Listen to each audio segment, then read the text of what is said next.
Bine ați revenit pe rețetele Elenei! Astăzi voi pregăti o prăjitură cu blat și topping de ciocolată și cremă delicioasă de vanilie. Este foarte gustoasă și nu mi-a luat mult să o pregătesc.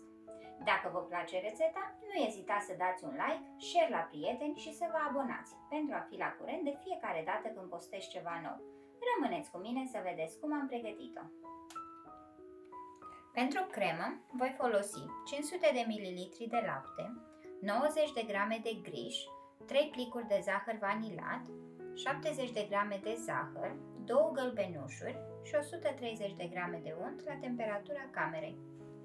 Într-un bol combin zahărul și ouăle și le mixez un pic. Pun atât zahărul vanilat cât și zahărul tos. Mă ocup prima dată de cremă pentru că aceasta are nevoie de timp de răcire.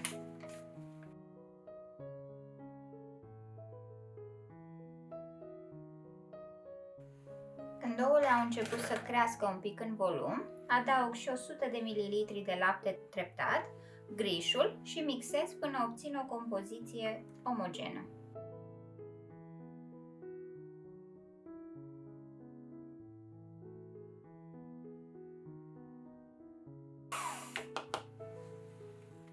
Restul de lapte îl pun la încălzit. Când acesta atinge punctul de fierbere, îl iau de pe foc și îl amestec cu această compoziție. Odată laptele fiert, îl mixez în această compoziție. Pun compoziția din nou în oala în care a fiert laptele și amestec până când aceasta va avea consistența unei budinci. Amestec continuu cu felul până când voi obține acea consistență de budincă.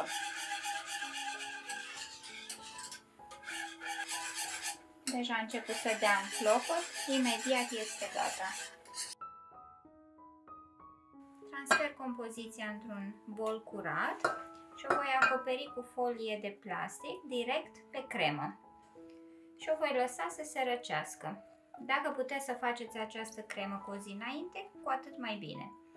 Se va răci foarte bine la frigider.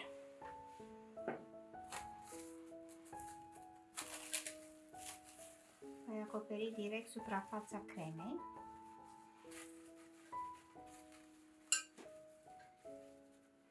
Las întâi să se răcească la temperatura camerei și după aceea o pun la frigider. Pentru blat voi folosi 3 gălbenușuri, 5 albușuri, 30 de grame de făină, 60 de grame de zahăr, jumătate de linguriță de praf de copt, 10 grame de cacao și 3 linguri de apă. Această compoziție o voi pune într-o formă de 18 cm rotundă. Pentru început, amestec praful de copt și cacao cu făina.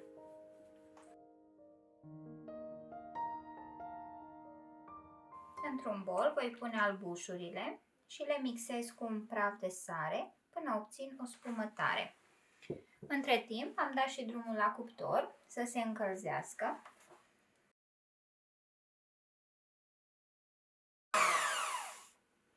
Albușurile sunt gata, nu curg din castron.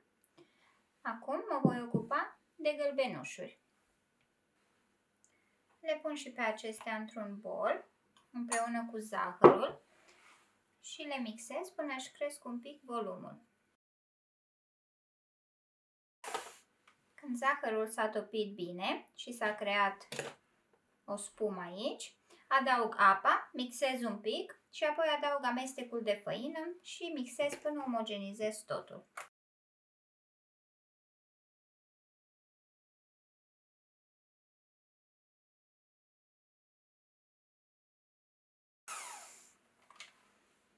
Este gata. Îl voi combina acum cu albușurile și voi amesteca cu o spatulă. În toată compoziția și cu mișcări de sus în jos voi incorpora ușor acest amestec cu albușurile, fără să distrug prea multe bule de aer.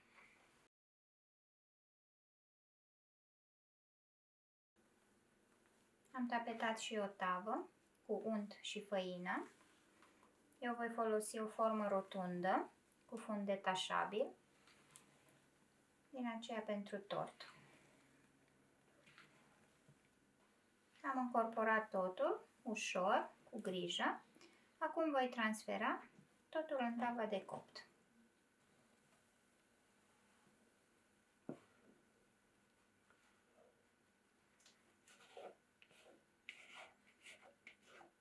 Aceasta va sta la cuptor pentru 35-40 de minute sau până când trece testul scobitorii.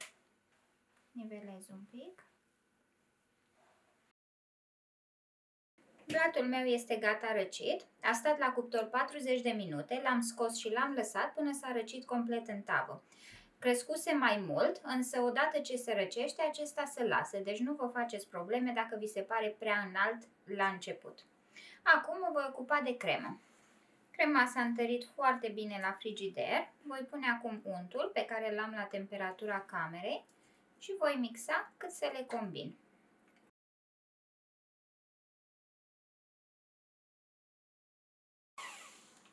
Este suficient. Untul s-a integrat bine. Acum îl voi așeza peste blatul de prăjitură.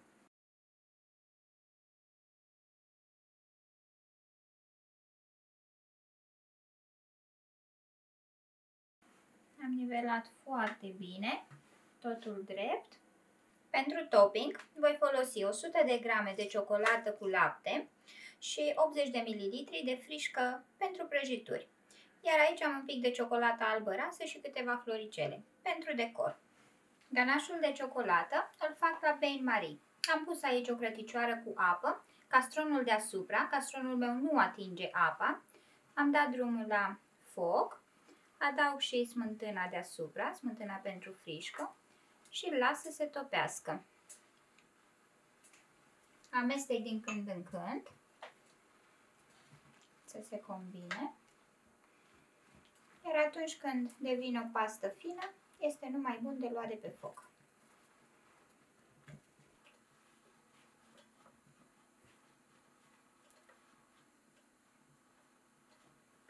Crema este aproape gata.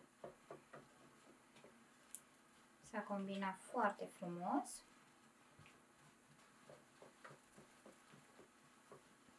Încă un minut și o dau jos de pe foc. Voi pune ciocolata acum peste prăjitură.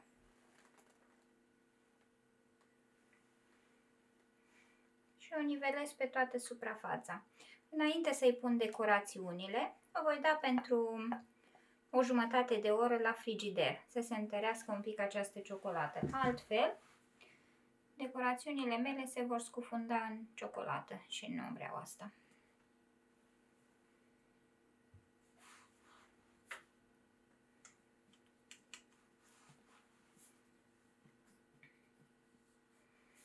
Este un desert rapid. Dacă aveți poftă de ceva dulce, s-a nivelat frumos, la frigider jumătate de oră și după îl decorăm puțin.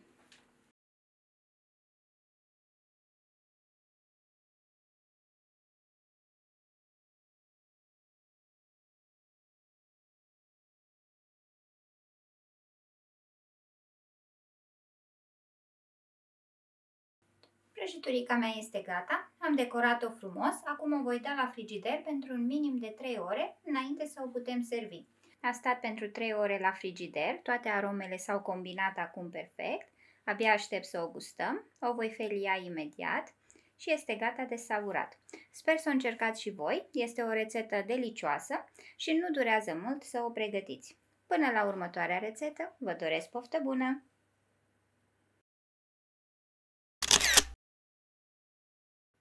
Dacă v-a plăcut această rețetă, vă recomand să încercați și prăjitura mea eclair. Până data viitoare, vă doresc numai bine!